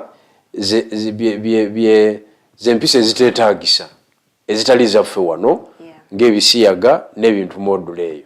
Ebyo naffe mu gavumenti yaffe tebijja kukola. Webale nnyo omukulu General Bigirwa Moses okubanga otwegaseeko olunaku lwaleero. Webale kuuma budde, webale na kubeera committed erisho omu abakubira esimu n'agamba leero sisobodde. We thank you very much. Era presence yo wano tetugitwala for granted. Webale nnyo kugatta ate tofaali kuzimba ensi yo. Bangi gye bali naye nga beetiiririra nga balina endowooza ennungi naye nga tasobola kuvaayo n'ayogera kubanga atya what might happen nga amaze okubaako byayisaawo naye nga we thank you so much. Fe ebimuli byuka tubikuwe ng'okyali mulamu. Tuleme kujja ate kulumbeero nga tugamba omusajja oyo abadde nga muvumu musajja njasa biggo ate tujja kubikola ebyo. Mwebale kulaba abatukeereddeko kuva wali ku ssaawa 2 paka ne tuwunzikidde programu yaffe y'olunaku olwaleero. Olw'eggulu lwaleero ssaawa 1 tujja kubeerayo ne hotline. Omukulu Rogers Tuyahabwe agenda kubanga ate atuddemu wano. Mbasaba mbeereeko bulungi nnyo. Tulina omukulu okuva mu kibiina kya UPC ajja kubanga ate anyumyamuko naawe. Oyo nno kyekiwayi kiri ekiringa ekyabasemuju be bano abatagenda bano abasigala kati yeyo legitimate UPC agenda kubanga anyumyamuko naffe bakyali nabo banoonya change ate nga woowuliriza emboozi ye olabira ddala nti musajja ali ku mulamwa asomba kubiriza nnyo. Mubeereeko olunaku lw'enkya tugenda kubanga tuzze wano eno kansuubire nti ate omukulu Ediga Mafika Ruhanga ajja kuba atereddemuko. Bw'anaaba ateredde tujja kubanga weetuli bulungi nnyo ssaawa 2 ez'okumakya tujja kubanga tutuddeteredde. Mbaagaliza olunaku olungi Omukama Katonda abampeera omukisa.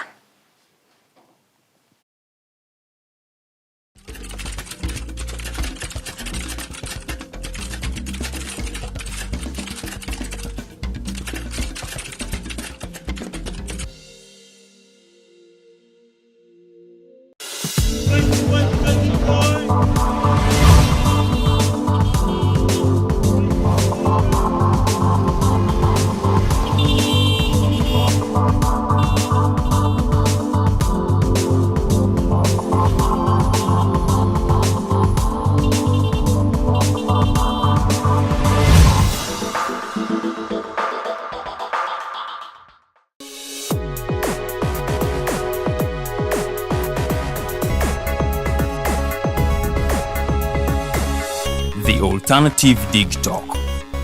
Real issues, real talk.